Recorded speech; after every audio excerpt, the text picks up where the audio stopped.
well, we're going to play a clip of that coming up a little bit later in the hour. Now, I want to start getting into the State of the Union here first. And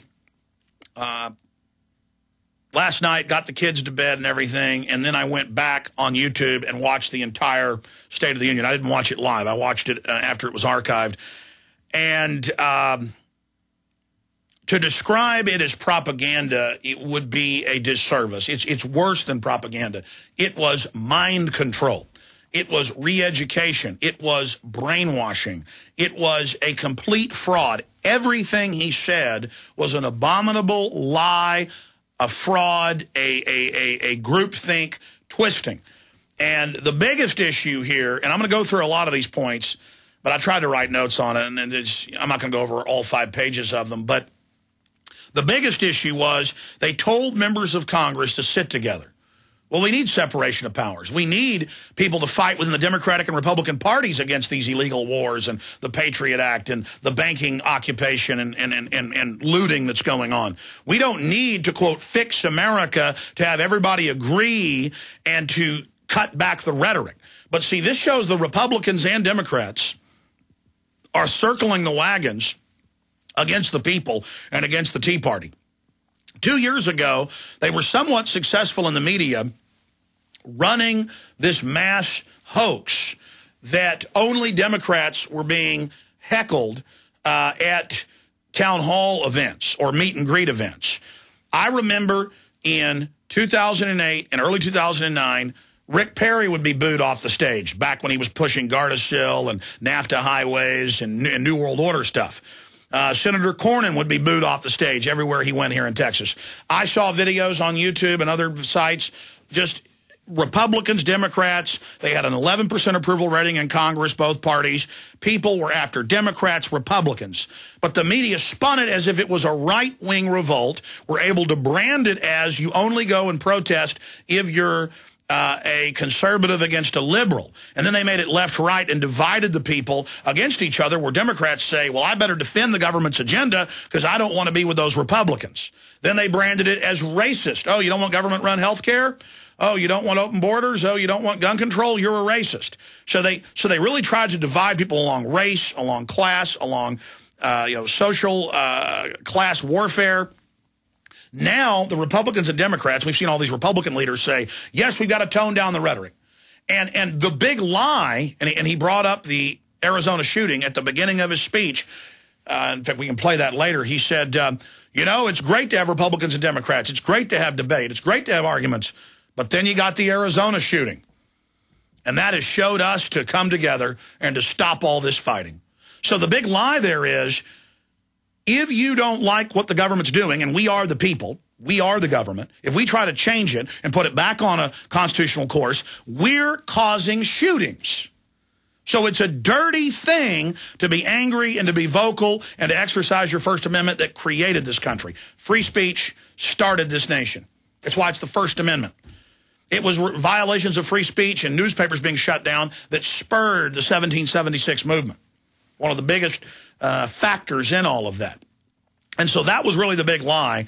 And Ron Paul, last night before the State of the Union, was on Wolf Blitzer. And Blitzer said, are you going to sit with somebody else? And Paul just starts laughing. He says, this is all just a show. This is all just window dressing. Well, it's more than that. And he's right. It's about blaming the First Amendment for the shooting and implying everybody's got to come together and basically do what Obama says and stop the heated debate. Because, see, they know the American people want liberty, want freedom, want to control the borders, want to end the wars, want to get rid of the TSA. And they know that that's transpartisan and across the political spectrum. So they're piling on to demonize people who object to what's happening, people who speak out, people who get involved. I mean, I was really shocked that they attacked probably 2-to-1 or even more the First Amendment, then they attacked the Second Amendment after the Tucson tragedy and fiasco. I mean, you really saw that call for the fairness doctrine. You wouldn't hear this radio show if they had that in place. Big calls for the government to control the internet IDs, internet kill switches. They really seized on it with that hoax that it was the fault of Tea Partiers, Ron Paul, Alex Jones, the list goes on and on. Now that kind of failed, they're saying, okay, it's all of our fault. That's what Obama said at the Tucson event. Let's just love each other. And then the other big lie they introduced, that if you don't agree with the carbon taxes and all the things he called for last night, you don't believe in America. He said, if you're not for that, why, you don't believe America's still great. So see, you're not just somebody causing shootings, you don't like America. You're not positive. You don't believe in America if you actually point out that this is the state of the disunion, the state of the globalist, breaking up our country, getting rid of our Bill of Rights and Constitution. So it was just a giant fraud to create some type of collective guilt onto the American people that we're hurting America because we're angry. David J. Smith for Newswatch Magazine. Did you know that former senator and a Rhodes Scholar, which is subversive to the American sovereignty, William Fulbright stated in 1964 that national sovereignty could no longer serve a nation with loyalty from its citizens? The new responsibility of the citizen is to become a world citizen with a world view. This has been the track record of many senators, House of Representative members, presidents, and vice presidents ever since Harry Truman.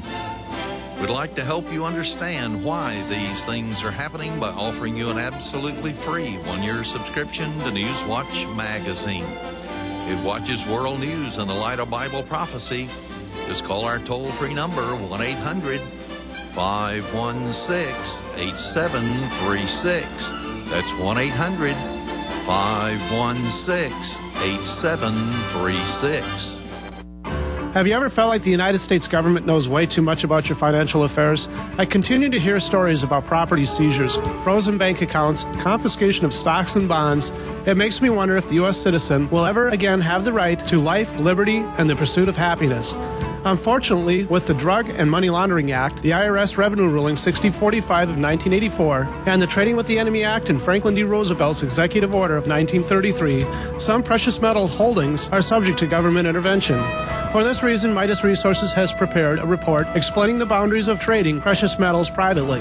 Whether if you have any intention of trading with Midas Resources or not, I have instructed my representatives to give this report out free. Call for your free copy at 1-800-686-2237. When investing, always proceed with caution. Again, call 1-800-686-2237. Exercise your legal right to trade metals privately. 1-800-686-2237. Hundreds of nations have fallen to tyranny in the last century alone. This is our last chance to not relive history. As we're finishing off this agenda, they'll be pulling the rug from underneath Americans at home. They have tremendous influence on our president and Congress, and they really are calling the shots. I think it's incumbent upon all of us as American citizens to pay attention. Fall of the Republic identifies the enemies of our nation, the criminal offshore cartel, hell-bent on destroying sovereignty, and on its ashes constructing world government. Tim Geithner, Bernanke, they're arsonists. They're asking for more matches. And the Congress is saying, who do we make the check out to? Today seems like nobody does care. And right now in Washington, D.C., we have seen a fall of the Republic. Get your copy of Fall of the Republic on DVD at Infowars.com or watch it online right now in super high quality at prisonplanet.tv. Not all protein supplements are created equal. One World Whey is the first cold temperature processed, 100% all natural, unrefined, bioactive, grass pasture raised milk whey protein. Far from being another ordinary protein supplement, One World Whey is a full spectrum nutrition power food in and of itself, providing overall life-building benefits that touch virtually every human's life that other protein supplements don't deliver on. What are the benefits? Boosts the immune system, anti-aging properties, helps detoxification, helps reduce body fat, excellent for building lean muscle, increases energy levels, enhances the feelings of youth, sports performance, exercise recovery. Who's it for? Busy people, hardworking executives, students, teachers, active seniors, people recovering from illness, office workers, construction workers, and high-performance athletes. Call 888-988-3325 or visit oneworldwhey.com. That's oneworld, WHEY.com.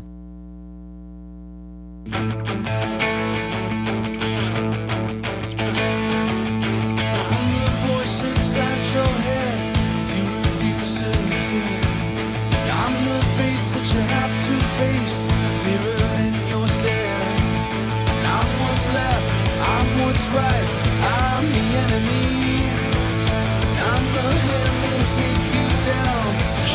big message is, if you don't like what the government's doing and all the same policies not just being continued but expanded, you don't like America.